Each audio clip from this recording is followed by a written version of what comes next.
Этот будний день ничем не отличался от предыдущих. Я весь день провел на работе. Домой пришел поздно вечером. Живу один в небольшой квартире на 8-м этаже. Приняв душ, я сразу же пошел спать, так как на другие дела у меня просто не было сил. Моя кровать стоит в спальне, напротив окна. Зашторивать его мне было лень. Поэтому я повернулся лицом к стене, чтобы лунный свет не мешал спать.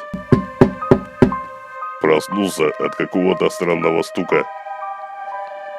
Я решил, что мне показалось, и снова погрузился в мир сновидений.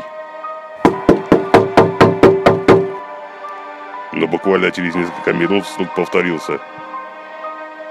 На этот раз он был гораздо сильнее и настойчивее.